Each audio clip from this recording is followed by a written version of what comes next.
Vice chancellor academic ہو، vice chancellor کسی اور کام کے لیے ہوں، وہ کام کو بانٹ لیتے ہیں. ہمارے ہاں یونیورسٹیوں میں بالعموم ایک ہی فرد ہوتا ہے اور پوزیشنز ہیں پرو وائس چانسلر کی، لیکن عام طور پہ وہ خالی ہی رہ جاتی ہیں. اس لیے تمام تر توجہ جو ہے وہ وائس چانسلر پہ ہی یہاں مرکوز ہوتی ہے. اس حوالے سے پاکستانی یونیورسٹیوں میں وائس چانسلر کا ایک کلیدی رول ہے اور بہت اہم رول ہے. رائٹ. سہیل صاحب، آپ کا ایکسپیرینس کیا ہے being a vice chancellor LUMS? کیا رول آپ سمجھتے ہیں ایک وائس چانسلر کا ہوتا ہے؟ وائس چانسلر کا جی بہت ایک کمپلیکس رول ہوتا ہے، اور وہ ایک چیز صرف نہیں ہوتی ہے، کیونکہ ایک جو یونیورسٹی ہوتی ہے وہ ایک کارپوریشن بھی ہوتی ہے. ٹھیک ہے. لیکن اس کے ساتھ آپ کا ایک پورا ایک ایکیڈیمک سسٹم ہے، آپ کی ڈپارٹمنٹس ہیں، آپ کی فیکلٹیز ہیں، اور سو ایک ایکیڈیمک آفیسر کا بھی رول ہوتا ہے.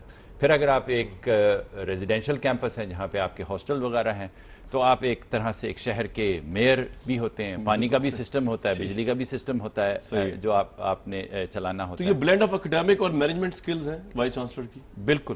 ایکیڈیمک سکلز بھی آپ کو چاہیے، پیپل سکلز آپ کو خاص طور پہ چاہیے، اور جو آپ نے کریٹیکل تھنکنگ کا ذکر کیا اس کو اجاگر کرنے کی بھی سکلز آپ کو ایٹماسفیئر پرووائڈ کرنا ہے، ایکو سسٹم سوال پوچھنے کی آزادی سب سے بڑا، تو سب سے زیادہ وہ ہے. اور آپ یہ سوچیں کہ سب سے زیادہ ذہین جو لوگ ہوتے ہیں، ہماری کوشش تو یہی ہوتی ہے کہ وہ ہماری یونیورسٹیوں میں ہوں. تو اگر آپ یونیورسٹیوں کو اس طرح چلائیں گے کہ یہ اتنے ذہین لوگ لے کے آپ ان کو بتائیں کہ کیا کرنا ہے، تو پھر فائدہ کیا ہوا اتنے زیادہ ذہین لوگوں کو رکھنے کا؟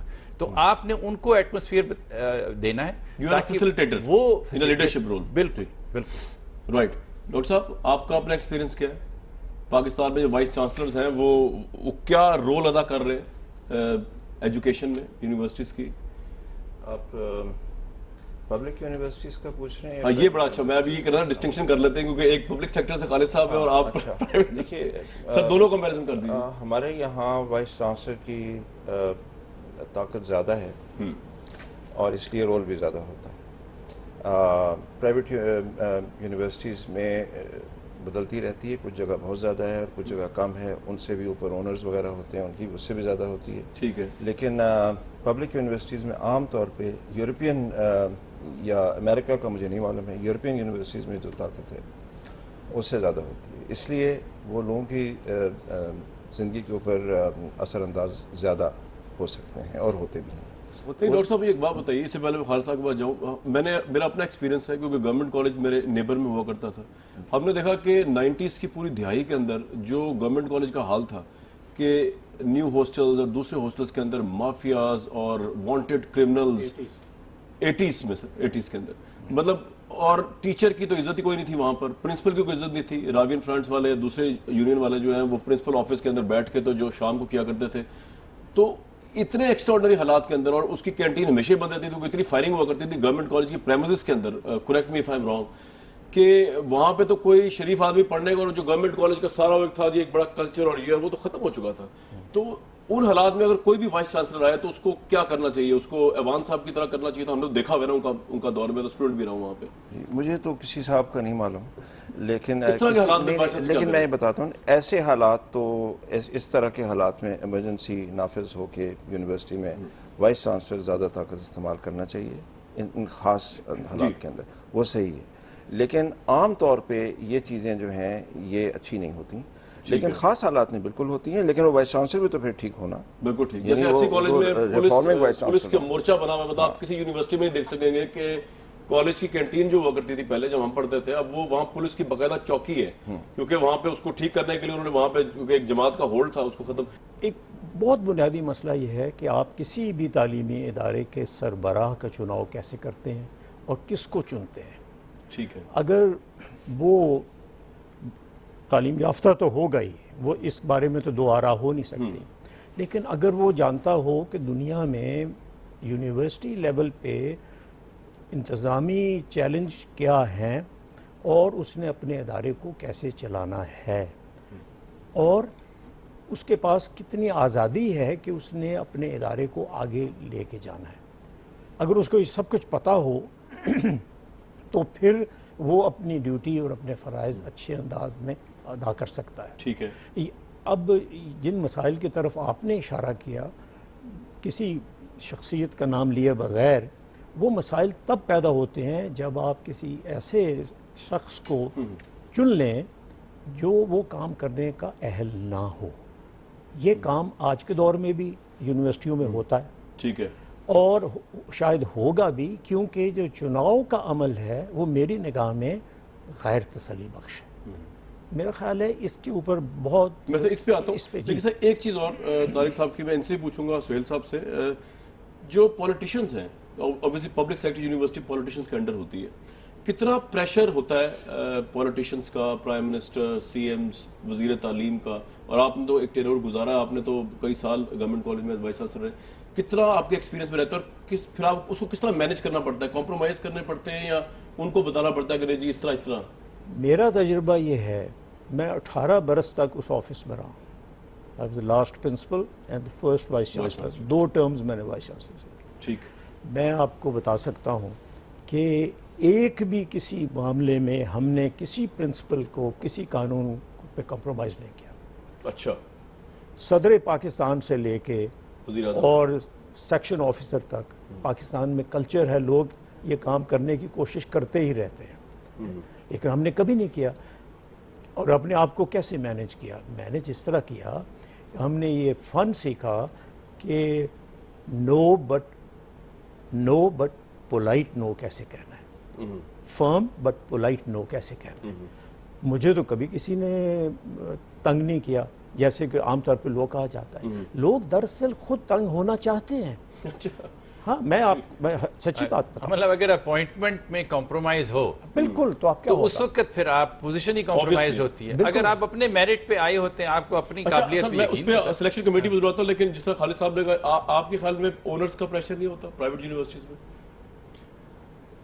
دیکھیے, طارق صاحب نے پوائنٹ ہے, اس لیے میں پٹ فورتھ کر رہا ہوں. جی, اگر آپ پرائیویٹ یونیورسٹی کا ذکر کرتے ہیں تو وہاں پہ اونرز ہو سکتے ہیں. اگر آپ پبلک یونیورسٹی پہ کا ذکر کریں تو وہاں پہ یو کین تھنک اباؤٹ کہ جو آپ کے پبلک ریپرزینٹیوز ہیں وہ اونرز ہیں. بالکل ٹھیک. دونوں کا پریشر جو ہوتا ہے وہ ایک ہی قسم کا ہوتا ہے, لیکن کسی کام کے کرنے میں آپ کے اوپر ہمیشہ مختلف قسم کے پریشرز ہوتے ہیں. یہ اب آپ کی قابلیت ہے اور اہلیت ہے کہ آپ ان پریشرز کو بیلنس کر کے. سر, وائس چانسلر کے پاس جاب سیکیورٹی ہے پرائیویٹ سیکٹر میں کہ کہہ دیا گیا کہ اگر آپ کی سلیکشن ہوگی 3 سال کے لیے تو وہ 3 سال آپ کو ہٹا کو نہیں سکتا, یا وہ اونر ہی کے اس پہ چلتے رہتے ہیں کہ اگر اس کی وم کے اوپر آپ چینج بھی ہو سکتے ہیں؟ دیکھیے, میں پھر کہوں گا کہ پبلک اور پرائیویٹ سیکٹر دونوں اس چیز میں برابر ہیں. دونوں کے اندر جاب سیکیورٹی نہیں ہوتی ہے. اچھا. یہاں پہ ٹینیورڈ پوسٹ ہونی چاہیے, اس لیے جب ہم نے یعنی کہ نہیں ہے, یہی میں پوچھنا چاہتا ہوں. ٹھیک نہیں ہے, لیکن پاکستان کا کلچر یہ ہے کہ یہاں کی اگر آپ ہسٹری دیکھیں تو زیادہ تر جو وائس چانسلرز ہیں انہوں نے اپنی ٹرم جو ہے وہ پوری کی ہے, اور آپ نے مطلب اتنی اس پوزیشن کی رسپیکٹ دی گئی ہے کہ اس میں سے لوگوں کو نہیں ہٹایا گیا ہے. جی, جہاں تک میں سمجھتا ہوں بالکل ہوتا ہے, پریشر ہوتا ہے, لیکن میں وائس چانسلر نہیں رہا, لیکن director national institute of Pakistan studies رہا.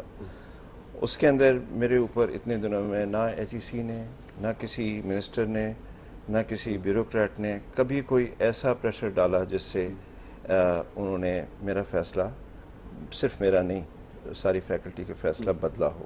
کبھی نہیں ایسا. اچھا. 1-2 دفعہ لوگ آئے, ان کو ہم نے آرام سے بٹھایا, چائے پلائی. 26 لوگ تھے, سب کا امتحان لیا, سب فیل ہو گئے. میں نے سب کو جا کے بتایا کہ یہ وجوہات ہیں آپ کے فیل ہونے کے وغیرہ, اور کچھ لوگ آپ کے ساتھ آئے تھے, وہ بیٹھے ہوئے ہیں آرام سے. ان سب نے مجھے بعد میں یہ کہا کہ اگر وہ پاس ہوتا اور ہمارا نہیں ہوتا تو ہمیں اعتراض ہوتا.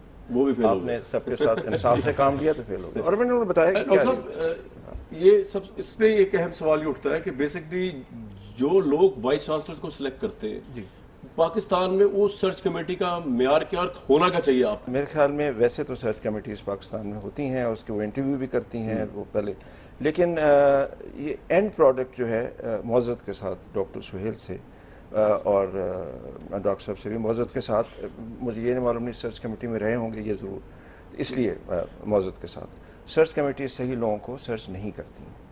اچھا. اور اس کے اندر دیکھیے میرے پاس جو بڑے نام ہیں, کچھ 2-3 ایسے ہیں جن کو پاکستان میں وائس چانسلرشپ ملی اور بڑے اسکالرز ہیں.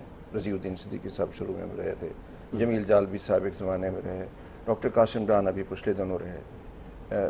یہ تو اچھے اسکالرز ہیں, لیکن یہ ایسے لوگ شاذ و نادر ہیں.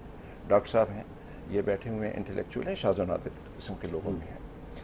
اچھا، اور جو نہیں رہے، وائس چانسلر نہیں بنے لیکن ورلڈ فیمس ہیں، اور یا ورلڈ فیمس نہیں کم از کم نیشنلی فیمس ہیں.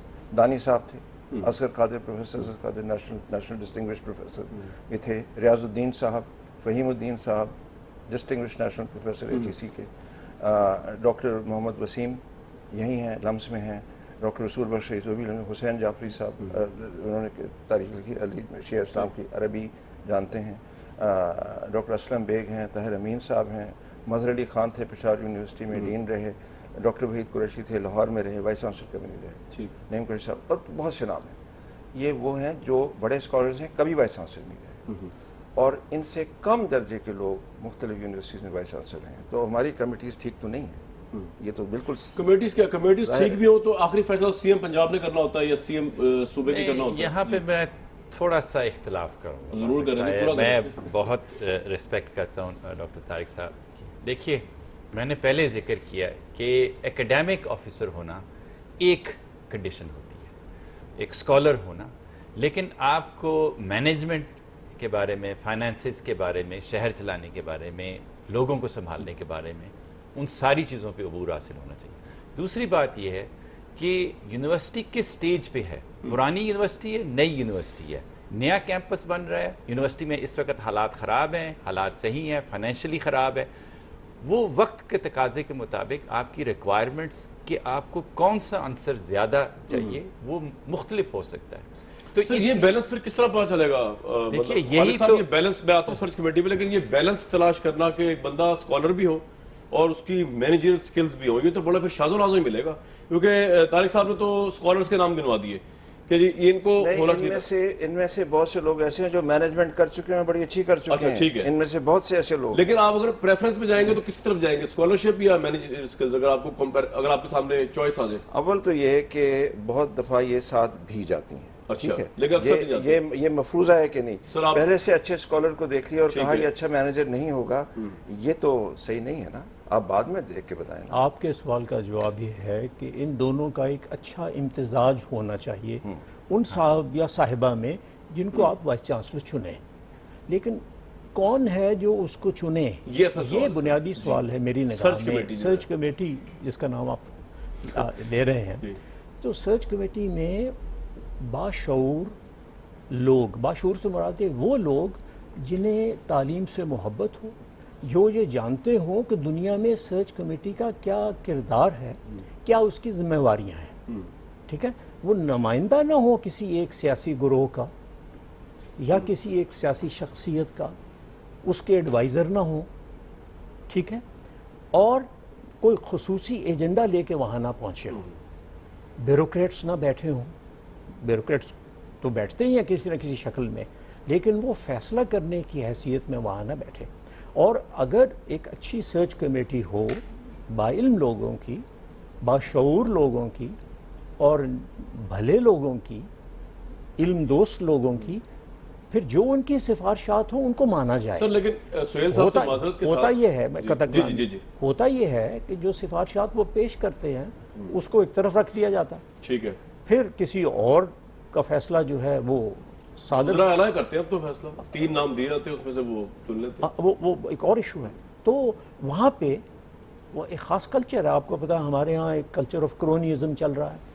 لوگ دوسرے رستوں سے پہنچتے ہیں، پہلے سے پہنچتے ہیں، سرچ کمیٹی والوں کے پاس پہنچتے ہیں، سرچ کمیٹی کے ذریعے پھر ارباب اقتدار یعنی مینوورنگ ہوتی ہے وائس چانسلر کی سلیکشن کھلم کھلا ہوتی ہے. اچھا سہیل صاحب سے معذرت کے ساتھ میں آپ سے ایک چیز پوچھنا چاہ رہا ہوں. گورنمنٹ کالج کی سلیکشن کمیٹی کے ساتھ میں بھی اپیئر ہوا، سلیکٹ ہوا تھا خیر، لیکن وہ بابر علی صاحب اس میں کس کیپیسٹی میں بیٹھتے ہیں، ان کا کیا تعلق ہوتا ہے؟ مطلب گورنمنٹ کالج کی ہر سلیکشن کمیٹی بابر علی صاحب پیکیجز کے مالک ہیں، اچھی بات ہے، بزنس انٹرپرائز میں کتنی بڑی ہے. ہمارے ہاں تو نہیں کبھی بیٹھے سر. وہ سلیکشن کمیٹی کے ممبر وہ سرچ کمیٹی میں اب وہ ہیں پنجاب گورنمنٹ کے سرچ کمیٹی میں. کیوں ہیں؟ یہ تو پنجاب گورنمنٹ بتا سکتی ہے، میں تو اس کا جواب طارق میں ان سے نہیں پوچھوں گا سر سے، کلیش آف انٹرسٹ ہو جائے گا. کیوں ہے؟ بابر علی صاحب کو میں فوکس نہیں کر رہا، کوئی بھی ایک شخص جو ایک بزنس مین ہے، بہت بڑا اچھی بات ہے، وہ کیوں ہے؟ وائس چانسلر کو کس طرح وہ جج کر سکتے ہیں؟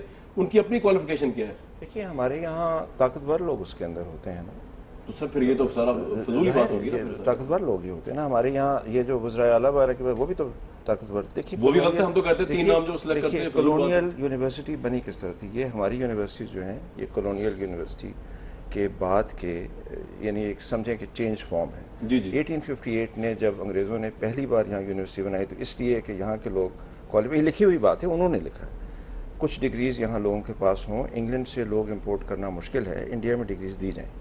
لیکن ساتھ فکر ان کو یہ تھی کہ کہیں آکسبرج ماڈل نہ ہو جائے. ٹھیک ہے. کہ یہ جو ڈانس ہیں, ڈانس کے میرا مطلب پڑھانے والے کو ڈانس کہتے ہیں, پروفیسرز کو ان آکسفورڈ اینڈ کیمبرج, ان جیسے آزاد نہ ہوں, ان پہ گورنمنٹ کا کنٹرول نہیں ہے. لہٰذا یونیورسٹی آف کیلکٹا جب سب سے پہلے بنی اس کے اندر پڑھائی نہیں ہوتی تھی, پڑھائی کالجز میں ہوتی تھی.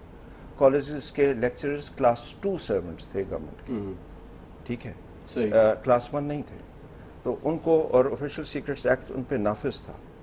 وائس چانسلر جج تھے اور بیوروکریٹس تھے. یہ اس لیے رکھا کہ وہ کنٹرول کریں گے. تو ہم تو شروع ہی اس طرح ہوئے نا, گورنمنٹ کے ہاتھ میں تھی. چانسلر گورنمنٹ کا ایک اونچا افسر, وہ ہمارے یہاں تھا, اب بھی ہے. تو ہماری یونیورسٹی کے تو ٹریڈیشن ہی یہی ہے نا.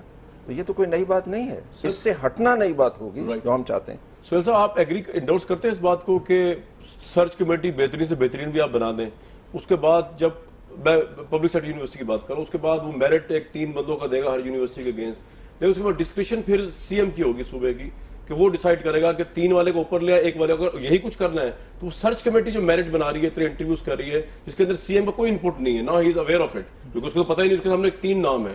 Why he should have or she should have that discretion? دیکھیں یہاں پہ مختلف جو ہے نا سوچ اور ماڈلز کا کانفلکٹ آ جاتا ہے.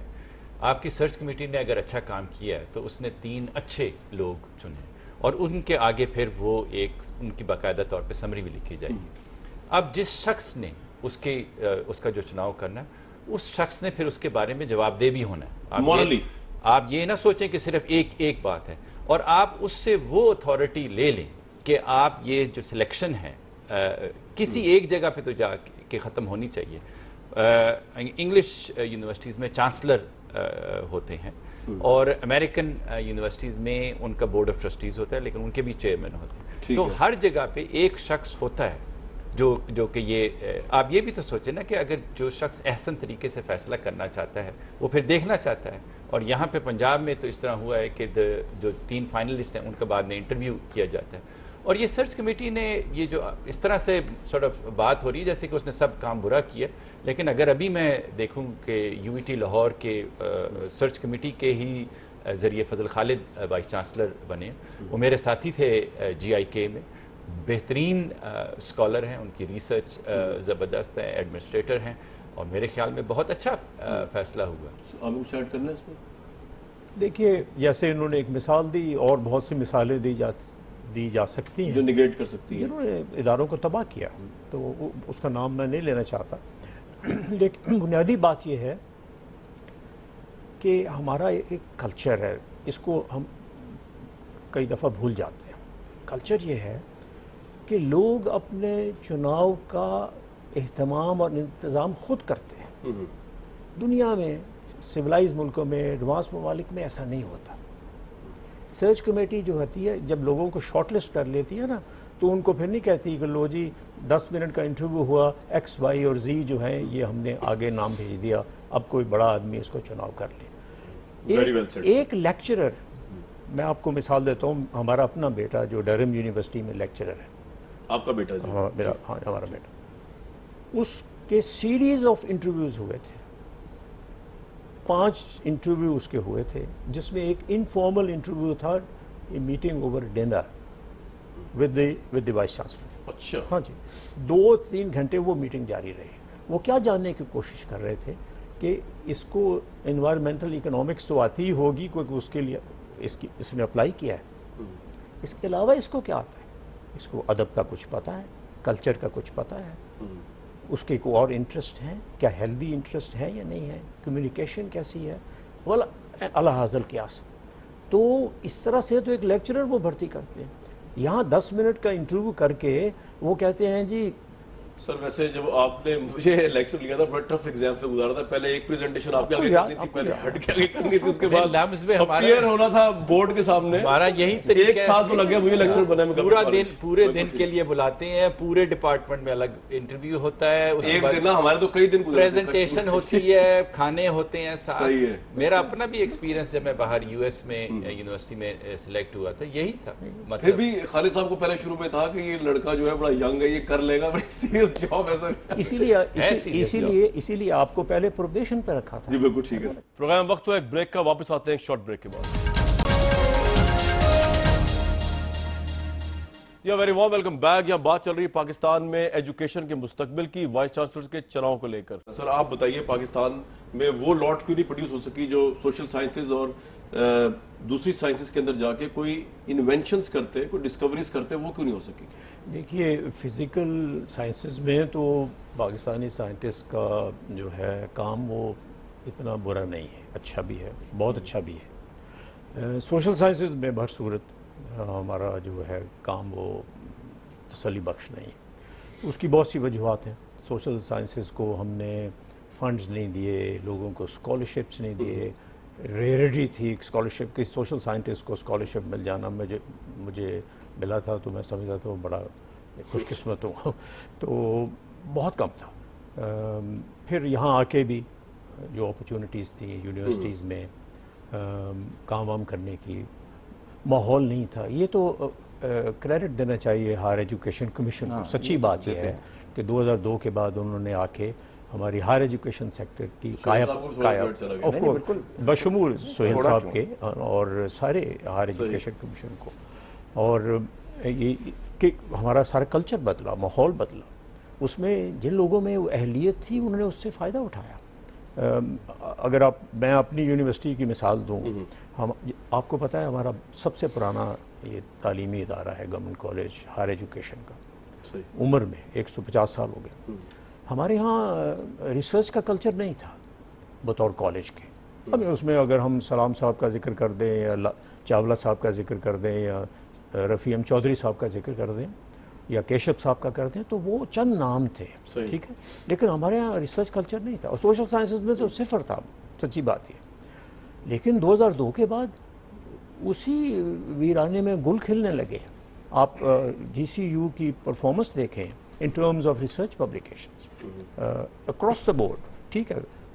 School of mathematical sciences sadly جو اب بند ہو گیا ہے, اور کافی ساری فیکلٹی فارنرز کی تھی آئی تھنک جو. ہاں جی, وہ کتنا اچھا انہوں نے کام کیا, وہ بند ہے, ختم ہو گیا. اسی طرح لیکن جب مواقع تھے اور یونیورسٹی کو سپورٹ کر رہی تھی اور ماحول اچھا تھا, وہی لوگ کام کر رہے تھے. دیکھیے انہی ویرانیوں میں گل کھلنے لگتے ہیں اور پھر وہی گل جو ہے وہ سوکھ جاتے ہیں. یہ ایک بہت اہم چیز ہے. تو اگر آپ یونیورسٹیوں کی آبیاری کریں گے, ان کو اچھا لیڈر دیں گے, پہلی بات ہے تو اچھے اساتذہ وہاں ٹھہریں گے, اچھے طالب علم آئیں گے. اگر آپ ان کو اچھا لیڈر نہیں دیں گے تو اچھے اساتذہ وہاں نہیں ٹھہریں گے, اور پھر اچھے طالب علم بھی ادھر ادھر چلے جائیں گے. آج کے دور میں بہت سے مواقع حاصل ہیں دنیا کو, بچے باہر جانے لگے ہیں, ملک کے اندر دوسرے شہروں میں جا کے بچے اور بچیاں پڑھنے لگے ہیں. اب وہ یہ نہیں ہوتا کہ یار اسی شہر میں رہنا ہے یا صرف اسی ادارے میں پڑھنا ہے کیونکہ میرے والد وہاں پڑھے تھے. نہیں, یہ بات نہیں رہی. وہ بچوں کے پاس بہت سے مواقع ہیں. تو یہ سہولتیں جو ہیں یہ بہت اہم ہے. سہیل صاحب میں آپ سے بالکل اختلاف کروں, مجھ سے بالکل. یہ تو آپ نے وہ چیز کہی ہے کہ مطلب میں ایک پیرینیل آپٹیمسٹ ہوں, لیکن پاکستان میں اتنی جان, یہاں پہ اتنی انوویشن ہے. میں بھی یہاں ہی سے پڑھا, ٹھیک ہے, موقع مجھے امریکہ میں ملے, لیکن وہاں پہ انوینشن کی, کمپنی بنائی, کمپنی بیچی, پروڈکٹس بنائے, سب کچھ ہوا. یہاں سے ایک سال پہلے میں آپ نے صرف لمس کا ایک چھوٹا سا ذکر کروں کہ ایک سال پہلے لمس سینٹر فار انٹرپرینورشپ ہم نے بنایا تھا کہ ہم پاکستان میں سب سے بڑا انٹرپرینور کلچر یہاں پہ پیدا کرنا چاہتے ہیں. اسی ایک سال کے اندر جو ہے بے تحاشا کمپنیاں بن چکی ہیں, 500 سے زیادہ جابز وہ کمپنیاں اس وقت کر رہی ہیں. $5 ملین سے زیادہ ان کی ایویلیویشن ہے, اور لوگوں نے چیزیں انوینٹ کی ہیں, پیٹنٹ کی ہیں, وہ چیزیں اب استعمال ہونے کو آ رہی ہیں. میں آپ بے تحاشا سائنٹسٹ, انجینئرز, ٹیکنیشینز کا بتا سکتا ہوں جو وچ ہیو انوینٹڈ, نئی انوینشنز کی ہیں, پاکستان میں استعمال ہو رہی ہیں, worth hundreds of millions of dollars. میں چھوٹے کی بات نہیں کر رہا, میں آپ کو اپنا ای میل دوں گا, آپ نے مجھے بھیجنی ہے ڈیٹیلز. بالکل بھیجیں, اینڈ آئی ول, میں بچے چلاؤں گا ادھر, بالکل, کیونکہ ابھی تو میری نظر میں میری بہت کم علم ہوگی, لیکن کہنے کا مقصد یہ کہ سکسیسفل ہونا, لمپس کا اسٹوڈنٹ بڑا سکسیسفل ہے, گورنمنٹ کالج کا اسٹوڈنٹ بہت سکسیسفل ہے, کراچی یونیورسٹی کا اسٹوڈنٹ بہت سکسیسفل ہے. سکسیسفل ہونا اور کنٹریبیوٹ کرنا, کچھ چیز ایڈ, ایک ہوتا ہے ایم فل کا تھیسس, ایک ہوتا ہے ایم فل کا تھیسس, وہ ایگزسٹنگ نالج کے اوپر آپ انٹرپریٹیشن دیتے ہیں. ایک ہوتا ہے پی ایچ ڈی کا تھیسس, آپ کو کچھ نیا ایڈ کرنا ہے, تو وہ کچھ نیا کیا دیا, یہ اصل سوال. لیکن مجھے آپ کو بالکل پتہ ہے کہ آپ کیا بات کریں گے, کیونکہ میں نے خود کیا ہوا ہے سارا کچھ. ٹھیک ہے, تو مجھے پتہ ہے پاکستان میں ایسی ایجادات ہوئی ہیں, ویدر ویکسین ڈیولپمنٹ میں ہو, بی ٹی کاٹن میں ہو, ایگریکلچر. چلے یہ ایک اور پروگرام سے کروں گا میں, اس میں آپ نے مجھے پرووائڈ کرنا ہے. بالکل پرووائڈ کریں گے. یہ زمین بہت زرخیز ہے, اور یہاں بہت وہ ٹھیک ہے, آپ پیٹریوٹک بات کے, جی زمین بہت زرخیز ہے, نہیں ہو رہا ہے, لیکن زمین کی زرخیزی نے دنیا میں کیا کنٹریبیوٹ کیا ہم لوگوں نے, وہ اصل چیز ہے. ابھی تو میں اس کو زیادہ وائلنٹلی کرتا, سافٹ ویئر انڈسٹری ہی میں اگر آپ اتنی ترقی. سر وہ آپ نے مجھے بھیجنا ہے اس کی ڈیٹیلز, ٹھیک ہے, میں کہ اس میں نئی چیز کیا آپ نے انوینٹ کی. میری رائے یہ ہے کہ بہت سا کام یہاں ریپلیکیشن کا ہوتا ہے, انوویشن ہے, میں اس کو ڈاکٹر صاحب کی بات کو ڈینائی نہیں کر رہا, بالکل ہے, لیکن بہت سا ریپلیکیٹ ہو رہا ہے کام, اور 2 نمبر کام ہوتا ہے, یونیورسٹیوں میں بھی ہوتا ہے, اور ہمارے علم میں یہ بات ہے, اس کو پھر ہم چھپاتے بھی ہیں, اور پھر پلیجرزم کے بنے ہوئے قوانین جو ہیں ان کو بھی پھر ان کی دھجیاں بکھیرتے ہیں, پھر اس میں عدالتوں کو شامل کرتے ہیں بیچ میں. یہ کیسز ہوئے ہیں, اور ہائر ایجوکیشن کمیشن تک نے ان لوگوں کو پاکستان کاپی کرنے میں تو ماہر ہے, سزا نہیں دی. طارق صاحب آپ کا ایکسپیکٹ, جی میرا یہ ہے کہ میں دیکھیں سوشل سائنسز کا آپ کو بتا سکتا ہوں, اور ہارڈ سائنسز کے اندر بھی تھوڑا بہت جو ایک تو اس کے لیے کمپیریزن یہ ہوتی ہے, کرائٹیرین یہ ہوتا ہے کہ پرائزز کتنے ملے ہیں. ٹھیک ہے, تو پاکستان میں بڑے پرائزز سوشل سائنسز میں اور ایون ہارڈ سائنس میں بہت کم ملے ہیں. نوبیل پرائزز جو ہیں آپ کی نظر میں ہیں, آپ کو معلوم ہے, ایک ہی ہے عبدالسلام صاحب, لیکن خیر وہ تو ہوتے ہی 4 سبجیکٹس کے اندر ہے. اس کے علاوہ ڈاکٹر عطا الرحمان کے ان کے بہت ایوارڈز ہیں, اور اس کے بعد وہ ڈی لیٹ بھی ہے, ڈی ایس سی ہے ان کے پاس.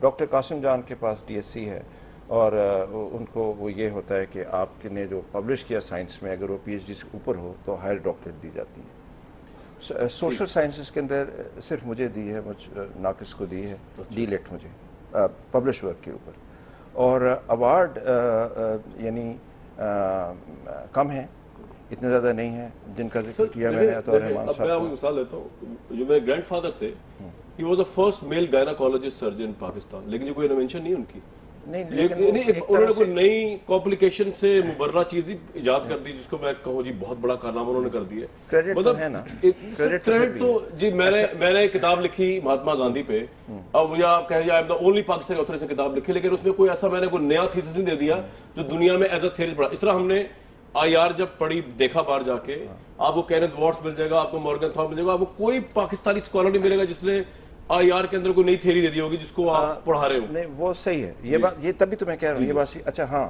لیکن دیکھیے حیرانی کی اس سے بڑی بات بھی ہے کہ انڈیا کے اندر تو یہ شاید سمجھا یہ جاتا ہے کہ جی سوال بھی پوچھا جا سکتا ہے, اور یہ بھی ہے, اور شاید پیسہ بھی خرچ کریں, لیکن ان کے یہاں بھی اگر پاپولیشن دیکھا جائے تو یہ ایوارڈز وغیرہ اس کرائٹیرین سے ان کے یہاں بھی بہت کم ہے. سوشل سائنسز کے اندر جب ہمبلڈ ایوارڈ مجھے ملا, میں لینے جا رہا تھا, مجھے یہ بتایا گیا کہ میں واحد پہلا پاکستانی ہوں جس کو ہمبلڈ ایوارڈ ملا ہے. میں بہت حیران ہوا, کیونکہ میرے خیال میں مجھے نہیں اپنا کام اس قابل لگتا کہ پہلا ہوں, تو کوئی اور بھی وجہ ہو سکتی ہے. رومیلا ٹھاپر از دی اونلی ون جس کو ایک جیپنیز ایوارڈ ملا ہے, اس کو یعنی